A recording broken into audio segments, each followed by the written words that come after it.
రేపు పుష్య శుక్రవారం. ఈ సంవత్సరంలో ఇదే మొదటి శుక్రవారం గనక తులసి చెట్టు మొదట్లో దీనిని పడేయండి చాలు. కష్టాలు కన్నీళ్లు పోయి కోట్లు వచ్చి పడతాయి. మీ సుడి తిరిగిపోతుంది. మీ కష్టాలు బాధలన్నీ కూడా పోతాయి. మీ ఇంట్లోకి డబ్బు వస్తూనే ఉంటుంది. లక్ష్మీదేవి మీ ఇంట్లో తిష్ట వేసుకొని కూర్చుంటుంది. శుక్రవారం రోజు ఈ పరిహారం చేసుకుంటే ఖచ్చితంగా మీకు అష్టైశ్వర్యాలు సిద్ధిస్తాయి. అందరి ఇళ్లలో తులసి మొక్కలు ఉంటాయి కదా, ఆ తులసి మొక్క మొదట్లో దీనిని పడేయండి. తులసి మొక్క చాలా మంచి మొక్క. తులసి మొక్కకు ఎన్నో శక్తులు ఉంటాయి. ఈ శుక్రవారం రోజు ఉదయం లేవగానే చక్కగా తులసి మొక్క దగ్గర పద్మ ముగ్గున పెట్టండి. తులసి పూజ చేయండి. తులసి మొక్కకు మన కష్టాలను కన్నీటిని తొలగించే శక్తి ఉంటుంది. ప్రాచీన కాలం నుండి హిందువులు తులసి మొక్కను పవిత్రంగా కొలుస్తూ ఉంటారు. రోజు తులసిని పూజించటం వలన ఎన్నో ప్రయోజనాలు ఉన్నాయి. ముఖ్యంగా వైష్ణవ సాంప్రదాయంలో తులసిని ఎంతో భక్తి శ్రద్ధలతో పూజిస్తూ ఉంటారు. మహిళలు ఉదయాన్నే నిద్రలేచి తలస్నానం ఆచరించి తమ పసుపు కుంకుమలు పదిలంగా ఉండాలని తులసిని పూజిస్తారు. తులసిని బృంద అని కూడా అంటారు. తులసి 24 గంటలు కూడా ప్రాణవాయువును వదులుతూ ఉంటుంది. స్వర్గం లేదా వైకుంఠం చేరేందుకు తులసి వారధిగా ఉంటుందని భక్తుల నమ్మకం. అంతేకాకుండా తులసి మొక్కను సనాతన ధర్మంలో వివిధ రకాలైన దేవతలకు పవిత్రత గ్రంథాలకు ప్రతిరూపంగా భావిస్తూ ఉంటారు. తులసి లక్ష్మీదేవికి భౌతిక రూపం. అందుకే తులసిని ఒక్కను ఎంతో భక్తితో కొలుస్తారు. తులసి పూజ మానసిక ప్రశాంతతను పొందవచ్చు. తులసి కోట ఇంట్లో ఉంటే ఏవైనా వాస్తు దోషాలుంటే తొలగిపోతాయి. తులసి ఇంట్లో ఉంటే ఇంట్లో వారి రోగనిరోధక శక్తి కూడా పెరుగుతుంది. అంతేకాదు తులసి మొక్కకు మన దరిద్రాలను తొలగించే శక్తులు కూడా ఉన్నాయి. తులసి మొక్క దగ్గర మనం ఏ పరిహారం చేసినా అద్భుతమైన ఫలితాలు వస్తాయి. ముఖ్యంగా ఎవరైతే తీవ్రమైన కష్టాలతో కన్నీళ్లతో బాధతో ఉన్నారో వారు ఈ శుక్రవారం రోజు తులసి చెట్టు మొదట్లో దేనిని పడేయాలి అనే విషయాన్ని ఇప్పుడు ఈ వీడియోలో వివరంగా తెలుసుకుందాం. అంతకన్నా ముందు ఏ జీవి అయినా ఒకటే అని తెలియజేసే నీతి కథను విందాం. ఫ్రెండ్స్, ఫస్ట్ అయితే మా వీడియో నచ్చితే లైక్ చేసి షేర్ చేయండి. అలాగే మా ఛానల్ని కూడా సబ్స్క్రైబ్ చేసుకొని మాకు సపోర్ట్ చేయండి. ఇక కథలోకి వస్తే, చంద్రపురి దేశం రాజు పండితులను సన్మానిస్తూ ఉంటాడు. అది తెలిసిన దగ్గరలోని ఒక పండితుడు ఆ గ్రామం పొలివెర నుంచి అడ్డదారిలోని వెళ్తూ ఉండగా కొన్ని కాకులు అతన్ని వెంబడించసాగాయి. వెధవ కాకులు! ఎన్నో రకాల పక్షులను సృష్టించిన ఆ దేవుడు వీటిని ఎందుకు పుట్టించాడో అర్థం కావటం లేదు. రాజుగారు వద్దకు వెళ్ళి సన్మానం అందుకోవాలని పొరపాటున ఈ దారిన ఎన్నుకున్నాను అని కాకులను చీదరించుకున్నాడు. కాకుల గుంపులో పండితుడి మాటలు ఒక తెలివైన కాకి విన్నది.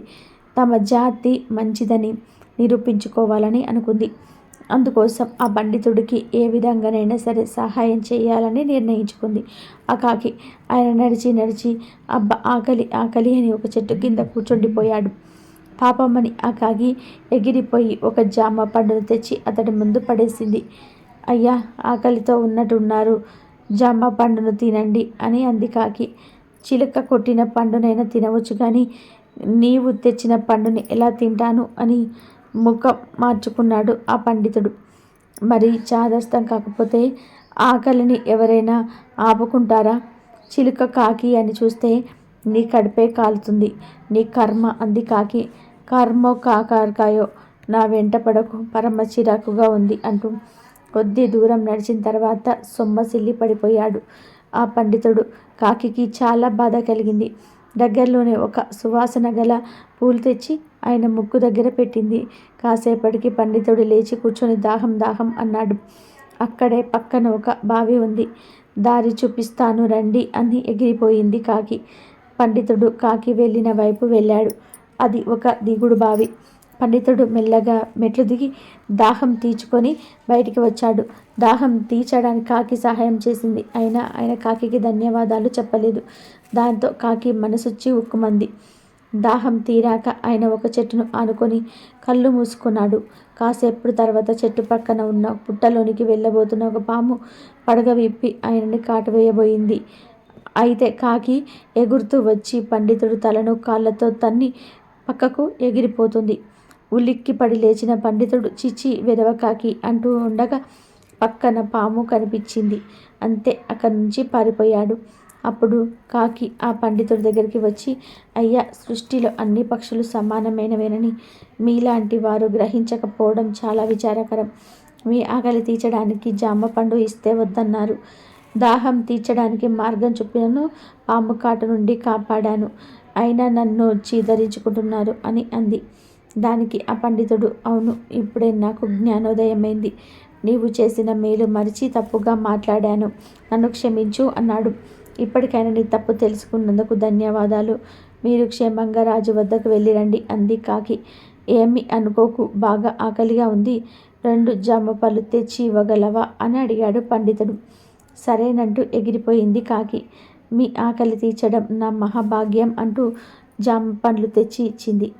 నా ఆకలి తీర్చినందుకు నీకు మరోసారి ధన్యవాదాలు అంటూ చేతులను జోడించి నమస్కరించాడు ఆయన. మీలాంటి పండితులకు సహాయం చేయడం నా అదృష్టం అంటూ కాకి సంతోషంగా అక్కడి నుంచి ఎగిరిపోయింది. వీడియోలోకి వస్తే శుక్రవారం అనేది చాలా మంచి రోజు. లక్ష్మీదేవికి ఎంతో ఇష్టమైన రోజు. శుక్రవారం రోజు స్త్రీలు ఉదయాన్నే నిద్రలేచి శుచిగా స్నానం చేసుకొని తులసి పూజ చేసుకోవాలి. అలా చేసుకుంటే లక్ష్మీదేవి అనుగ్రహం కలుగుతుంది. అలాగే ఎవరైతే కష్టాలతో, కన్నీళ్లతో, బాధలతో సతమతం అవుతూ ఉన్నారో, ధన సమస్యలతో దిగులు పడిపోతున్నారు, శుక్రవారం రోజు చక్కగా 1 స్పూన్ అంత కుంకుమ తీసుకోండి. ఎందుకంటే కుంకుమకు మన కష్టాలను తీర్చే శక్తి ఉంటుంది. కుంకుమ ఎర్ర రంగులో ఉంటుంది కనుక కుంకుమతో ఎటువంటి పరిహారాలు చేసినా 100కు 100% ఫలితాలు వస్తాయి. ఇలా కుంకుమను తీసుకొని చక్కగా ఒక గిన్నెలో వేయండి. గిన్నె అంటే ప్లాస్టిక్, స్టీల్, ఇత్తడి, రాగి ఇలా ఏ గిన్నెలో వేసినా పర్వాలేదు. ఏదో ఒక గిన్నెలో అయితే కుంకుమను వేసేసి ఆ కుంకుమలో 5 యాలకులను వేయండి. యాలకులు కూడా పరిహార శాస్త్రంలో ఎంతో ప్రాధాన్యత ఉంటుంది. యాలకులకు మన కష్టాలను, కన్నీళ్లను తీర్చే శక్తి ఉంటుంది. ధనాన్ని ఆకర్షించే శక్తి ఉంది. అందరి ఇళ్లలో యాలక్కాయలు ఉంటాయి గనక 5 యాలక్కాయలను తీసుకొని కుంకుమలో వేయండి. తర్వాత ఈ గిన్నెలో వాటర్ను పోసి ఈ రెండింటిని మిక్స్ చేసేయండి. అంటే బ్యాటర్ లాగా మిక్స్ చేయండి. తర్వాత కుంకుమ గిన్నెను మీ ఎడమ చేతిలో పట్టుకొని ఒకసారి ఇల్లంతా తిరగండి. అన్ని గదుల్లో తిరిగిన తర్వాత ఈ కుంకుమ పేస్ట్ని తీసుకొని వెళ్ళి తులసి మొక్క మొదట్లో పడేయండి. అంటే తులసి చెట్ల మొదట్లో పంపేసేయండి. ఇక మీరేమి చేయాల్సిన అవసరం లేదు. జస్ట్ అలా పడేసి ఇంటికి వచ్చేసేయండి. ఆ గిన్నెను కడిగేసి వంటగదిలో పెట్టుకోండి. శుక్రవారం పూట ఇలా చిన్న పని చేస్తే కష్టాలు, కన్నీళ్ళు అన్నీ పోతాయి.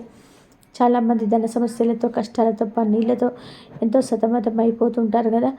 మీకు ఎటువంటి కష్టాలు ఉన్నప్పుడు శుక్రవారం రోజు మీ పరిహారం చేసుకోండి. అలా చేసుకుంటే అన్ని రకాల కష్టాలు, బాధలు పోతాయి. ధనలాభం కలిగి కోట్లు సంపాదించిన స్టేజ్కి వెళ్తారు. కనుక అందరూ కూడా శుక్రవారం రోజు ఈ చిన్న పరిహారం చేసి శుభ ఫలితాలను పొంది ఆనందంగా జీవించండి. ఆడవారు శుక్రవారం రోజు చేయకూడని పనులు ఏమిటో, ఆ పనులు చేయడం వలన ఎలాంటి ఫలితాలు కలుగుతాయో ఈరోజు మనం ఈ వీడియోలో తెలుసుకుందాం. కొంతమంది వారికి ఉన్న ఆచారం ప్రకారం లేదా ప్రాంతాల వారికి ఆ రోజున ఆ పనిని చేయాలి, ఆ రోజు ఆ పని చేయకూడదు అని అంటూ ఉంటారు. పెద్దవారు ఇంట్లో ఉంటే వారు ఏ రోజు ఎలాంటి పనులు చేయాలి అనే విషయాలను చెప్తూ ఉంటారు. అసలు ఏ రోజు ఎలాంటి పనులు చేయాలో అనే వాటికి కొన్ని నియమాలు ఏమి ఉన్నాయి. అవి కొంతమంది తెలియక ఆ పనులను చేసి ఇబ్బందులను పడుతూ ఉంటారు. ఆ ఇబ్బందుల సమస్యల వలన ఒకదాని తర్వాత ఒకటి సమస్యలను ఎదురవుతూనే ఉంటాయి. వీటన్నిటికీ కారణం మనం చేసే పనులు మాత్రమే. మరి శుక్రవారం రోజు కొన్ని పనులను చేయకూడదని శాస్త్రాలు చెప్తూ ఉన్నాయి. శుక్రవారం రోజు మనకు తెలియకుండానే చేసే పనుల వలన ఇబ్బందులను ఎదుర్కోవాల్సి వస్తుంది. ఆడవారు శుక్రవారం రోజున తెలియక కొంతమంది బూజులను దులుపుతూ ఉంటారు. కానీ శుక్రవారం రోజు బూజు శుభ్రం చేయకూడదు. అలా చేయటం వలన మీ ఇంటి నుండి లక్ష్మి బయటకు వెళ్ళిపోతుంది. చాలామంది శుక్రవారం ఇల్లు తుడిచేటప్పుడు గుమ్మాల వద్ద లేదా కిటికీల వద్ద బూజు కనిపిస్తూ ఉంటుంది. గబుక్కున తుడిచేస్తూ ఉంటారు. పొరపాటున కూడా శుక్రవారం రోజు బూజును మాత్రం దులిపినట్లయితే ఇంటి నుండి లక్ష్మీదేవి బయటకు వెళ్ళిపోతుందని చెప్తున్నారు. లక్ష్మి బయటకు వెళ్ళడం వల్ల దరిద్ర దేవత మీ ఇంట్లో అడుగు పెడుతుంది. దీనివల్ల మీరు అనేక కష్టాలను, సమస్యలను ఎదుర్కోవాల్సి వస్తుంది. అలాగే కొంతమంది శుక్రవారం రోజు పూజ గదిని శుభ్రం చేస్తూ ఉంటారు. మీ ఇంట్లో ఉన్న చెత్తనంతా కూడా, అంటే పాత సామాన్లను, పాత బట్టలను ఇస్తూ ఉంటారు. కానీ అలా చేయకూడదు. శుక్రవారం రోజు చేతికి ఉన్న గాజులను తీయకూడదు. గాజులు కూడా పగలకుండా ఉండేలాగా జాగ్రత్తగా చూసుకోవాలి. గాజులు సౌభాగ్యానికి గుర్తు. అటువంటి గాజులను శుక్రవారం రోజు తీయటం వలన మీకు మీ వైవాహిక జీవితంలో ఇబ్బందులనేటివి వస్తూ ఉంటాయి. భార్యాభర్తల మధ్య గొడవలు జరుగుతూ ఉంటాయి. మీ భర్త చేసే వ్యాపారాలలో నష్టాలు ఏర్పడుతూ ఉంటాయి. దీని వలన ధన సమస్యలని ఎదుర్కోవాల్సి వస్తుంది. కాబట్టి శుక్రవారం రోజు మీ చేతికి ఉన్న గాజులు తీయకుండా ఉండడం వల్ల మీ భర్త ఆయురారోగ్యాలతో ఆనందంగా జీవిస్తాడు. మహిళలు ముఖ్యంగా గాజులను ధరించేటప్పుడు ఎరుపు లేదా పచ్చ రంగు మట్టి గాజులను ధరించటం వలన మీకు సౌభాగ్యం లభిస్తుంది. దీనితో మీరు ఆనందంగా ఉంటారు. అలాగే శుక్రవారం రోజు పసుపు కుంకుమ డబ్బాలను ఖాళీ చేయకూడదు. కొన్నిసార్లు అవి మన చేతిలో నుండి జారి కింద పడిపోతూ ఉంటాయి. ముఖ్యంగా శుక్రవారం రోజు అలా జారకుండా చూసుకోవాలి. అలా పసుపు కుంకుమలు కింద పడడం వలన మీకు ఏదో ఒక సమస్య రాబోతుందని అర్థం చేసుకోవాలి. కాబట్టి పసుపు కుంకుమల విషయంలో జాగ్రత్తను పాటించాలి. పువ్వులను కొంతమంది పారేస్తూ ఉంటారు. అంటే గుమ్మాలకు తోరణంగా కట్టిన పువ్వులను లేదా దేవుణ్ణి పూజించిన పువ్వులను శుక్రవారం రోజు తీయకూడదు. ఇలా చేయటం వల్ల మీరు అనేక సమస్యలను ఎదుర్కొంటారు. కాబట్టి శుక్రవారం పువ్వులను విసిరివేయడం, పారేయడం వంటి పనులను చేయకూడదు. బుధవారం, గురు, శుక్ర, శనివారాలలో అమ్మవారికి లేదా వినాయకుడిని పూజించిన వారు లేదా ఏదైనా ఒక పూజను చేసుకున్న వారు శుక్రవారం రోజు పూజ చేసిన పటాన్ని కడపకూడదు. ఇలా చేయడం వల్ల లక్ష్మి అనుగ్రహం మీ మీద నుండి తొలగిపోతుంది. లక్ష్మి అనుగ్రహం లేకపోతే అనేక కష్టాలను ఎదుర్కోవాల్సి వస్తుంది. ఇలా చేయడం వల్ల లక్ష్మి అనుగ్రహం మీ మీద నుండి తొలగిపోతుంది. లక్ష్మి అనుగ్రహం లేకపోతే అనేక కష్టాలను ఎదుర్కోవాల్సి వస్తుంది. అలాగే కొంతమంది వివాహం జరిగిన అమ్మాయిలను పుట్టింటి నుండి అత్తవారింటికి శుక్రవారం రోజు పంపిస్తూ ఉంటారు. ఇలా శుక్రవారం రోజు ఆడపిల్లను ఇంటి నుండి బయటకు పంపివేయడం వలన లక్ష్మీదేవి కూడా ఇంటి నుండి బయటకు వెళ్ళిపోతుంది. ఏదో అర్జెంటు పని ఉందని కొంతమంది అలా శుక్రవారం రోజున వెళ్ళిపోతూ ఉంటారు. కానీ అలా వెళ్ళకూడదని శాస్త్రాలు కూడా చెప్తూ ఉన్నాయి. శుక్రవారం లక్ష్మీప్రదమైన రోజు. శుక్రవారం అంటే లక్ష్మీదేవికి చాలా ప్రీతికరం. కాబట్టి శుక్రవారం రోజు కూడా ఆడవారు తలంటు స్నానాన్ని చేయకూడదు. శుక్రవారం రోజు తల స్నానాన్ని చేయటం వలన లక్ష్మీదేవి మీ ఇంటి నుండి బయటకు వెళ్ళిపోతుంది. శుక్రవారము తల స్నానాన్ని చేయటం వల్ల లక్ష్మీదేవికి శిరోభారం అంటే తలభారం కలిగి ఇంట్లో నుండి బయటకు వెళ్ళిపోతుంది. లక్ష్మి అంటే ధనాన్ని వృద్ధి చేసేది. అటువంటి లక్ష్మిని పెంచుకోవడానికి ప్రయత్నం చేయాలి, తగ్గించుకోవడానికి కాదు. అంటే శుక్రవారం రోజు ఇలాంటి పనులు చేయడం వలన మీ ఇంట్లో ఉన్న అభివృద్ధి, సంపద అనేది లక్ష్మీదేవితో పాటు బయటకు వెళ్ళిపోతాయి. ఇలా చేయడం వలన అనేక సమస్యలు అనేటివి ఎదురవుతూ ఉంటాయి. మామూలుగా మనకు వారాలు 7 రోజులు. దీనిలో ఒక్కొక్క రోజుకు ఒక్కొక్క అధిపతి అనేవాడు ఉంటాడు. గ్రహాల రీత్యా ఉంటూ ఉంటాయి. అలాగే శుక్రవారానికి శుక్రుడు అధిపతి. కాబట్టి శుక్రవారం రోజు శుక్రుడిని పూజించుకోవాలి లేదా ఇంట్లోకి ఏమైనా తెచ్చుకోవాలి. పూజిస్తే పూజ అనేది అభివృద్ధి చెందుతుంది. ఇంకా ఇంట్లోకి ఏవైనా వస్తువులు తెచ్చుకుంటే అది అభివృద్ధి చెందుతుంది. కాబట్టి శుక్రవారం రోజు ఇంట్లో నుండి ఏదైనా బయటకు పడేసిన, ఎవరికైనా ఇచ్చిన, ఎవరైనా ఏదైనా ఇచ్చినా అవన్నీ ఇంట్లో నుండి ఎప్పుడు కూడా చూసినా బయటకు పోతూనే ఉంటాయి. అంటే మీరు శుక్రవారం రోజు ధనాన్ని ఎవరికైనా ఇచ్చినా లేదా ఇప్పుడు మనం చెప్పుకున్న విధానంగా తలస్నానం చేయడం వలన లక్ష్మి బయటకు వెళ్ళిపోతుంది అంటున్నారు పెద్దలు. అలా కాకుండా శుక్రవారం రోజు ఏదైనా మంచి వస్తువుని ఇంటికి తెచ్చుకుంటే అది ఇంట్లో ఎప్పుడు స్థిరంగా ఉంటుంది. కాబట్టి శుక్రవారం రోజు ఇలాంటి పనులను చేయకూడదు. ఇది మన పూర్వీకుల నుండి వస్తున్న ఆచారమే. పూర్వం మన వాళ్ళు ఈ పద్ధతులను అనుసరించి మంచి ఫలితాలను పొందటం వలన అది మనకు ఆచారంగా మారింది. అలాగే శుక్రవారం రోజు జుట్టును కత్తిరించడం, గోళ్ళు కత్తిరించుకోవడం వంటి పనులు చేయకూడదు.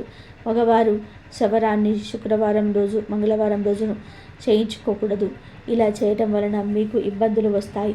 గోళ్ళు కత్తిరించినప్పుడు గోళ్ళు ఎక్కడైనా సరే ఇంట్లో పడిపోతూ ఉంటాయి. దానివల్ల లక్ష్మీదేవికి కోపం వచ్చి ఇంట్లో నుంచి బయటికి వెళ్ళిపోతుంది. కొంతమందికి శుక్రవారం ఇలాంటి పనులు చేయడం వల్ల చెడు జరుగుతుందా అని అనుమానాలు జరుగుతూ ఉంటాయి. అలాంటి అనుమానాలను పెట్టుకోకూడదు. ఎందుకంటే ఇది మన పూర్వీకుల నుండి వచ్చిన ఆచారం. కాబట్టి శుక్రవారం రోజు ఇలాంటి పనులను చేయకూడదు. ఒకవేళ శుక్రవారం రోజు చేయవలసి వస్తే శుక్రవారం ముందు రోజు అంటే గురువారం రోజే మీ పనులను చేసుకోవాలి. ఇలా చేయటం వలన మంచి ఫలితాలను పొందుకుంటారు. అంతేకాకుండా లక్ష్మీదేవి అనుగ్రహాన్ని మీరు పొందుతారు. దీనివల్ల మీరు కుటుంబంతో ఆనందంగా అష్టైశ్వర్యంగా జీవిస్తారు. అలాగే శుక్రవారం రోజు చీపుర్లను కొనడం కానీ, ఉన్న పాత చీపుర్లను బయట పాడేయడం కానీ చేయకూడదు. శుక్రవారం రోజు ఆడవాళ్ళు డబ్బులు ఎవరికి అప్పుగా ఇవ్వకూడదు. శుక్రవారం రోజు మీ ఇంట్లోకి ధనం అనేది రావచ్చు. శుక్రవారం రోజు ధనాన్ని ఇవ్వటం వల్ల లక్ష్మీదేవి ఇంట్లో నుండి బయటికి వెళ్ళిపోతుంది. అలాగే కొంతమంది ఇళ్ళలో పని మనుషులు ఉంటూ ఉంటారు. వారికి శుక్రవారం రోజు డబ్బులను ఇవ్వవచ్చు. ఎందుకంటే మీరు పని చేయించుకున్నారు కాబట్టి శుక్రవారం రోజు డబ్బులను ఇవ్వవచ్చు. కానీ వడ్డీగా కానీ అప్పుగా కానీ డబ్బులను శుక్రవారం రోజు ఇవ్వకూడదు. అలాగే శుక్రవారం రోజు పువ్వులను పండ్లను దానంగా ఇవ్వటం వల్ల మీకు మంచి జరుగుతుంది. శుక్రవారం రోజు ఏదైనా మీ ఇంటికి వచ్చినట్లయితే వారికి బొట్టు పెట్టి తాంబూలాన్ని ఇవ్వాలి. అంటే శుక్రవారం రోజు ఎవరైనా ఒక పెళ్ళైన ముత్తైదు మీ ఇంటికి వస్తే వారికి బొట్టు పెట్టి తాంబూలాన్ని ఇవ్వాలని మన పెద్దలు చెప్తూ ఉంటారు. ఇది మనందరికీ తెలిసిన విషయమే. ఇలా ఇవ్వడం వల్ల సాక్షాత్ లక్ష్మీదేవికి బొట్టు పెట్టి తాంబూలాన్ని ఇచ్చినట్టుగా మన శాస్త్రాలు చెప్తూ ఉన్నాయి. శుక్రవారం రోజు మీ ఇంటికి ఎవరైనా అతిథులు వచ్చినప్పుడు వారికి లక్ష్మీ స్వరూపంగా భావించి వారికి సేవలు చేయడం వల్ల లక్ష్మీ అనుగ్రహాన్ని మీరు పొందుకుంటారు. అంతేకాని శుక్రవారం రోజు ధనాన్ని ఖర్చు పెట్టడం వల్ల మీకు సమస్యలు ఎదురవుతాయి. కాబట్టి మీరు కూడా శుక్రవారం రోజు ఇలాంటి చిన్న చిన్న పొరపాట్లు చేస్తూ ఉన్నట్లయితే ఈ రోజు నుంచి మానివేయడం వల్ల మంచి ఫలితాలు పొందడమే కాకుండా లక్ష్మి మీ ఇంట్లో అడుగుపెట్టి మీ ఇంట్లో సిర్ల వర్షాన్ని కురిపిస్తుంది. దీనివల్ల మీరు దేనికి లోటు లేకుండా కుటుంబంతో అష్టైశ్వర్యాలతో సిరి సంపదలతో హాయిగా జీవించగలుగుతారు. ఇదండి ఈరోజు వీడియో. ఈ వీడియో కనుక మీకు నచ్చినట్లయితే ప్లీజ్ లైక్ చేయండి, షేర్ చేయండి, సబ్స్క్రైబ్ చేయండి. మరొక మంచి వీడియోతో మళ్ళీ కలుద్దాం. కాబట్టి శుక్రవారం రోజు ఈ పనులను చేయకుండా జాగ్రత్తగా ఉండండి.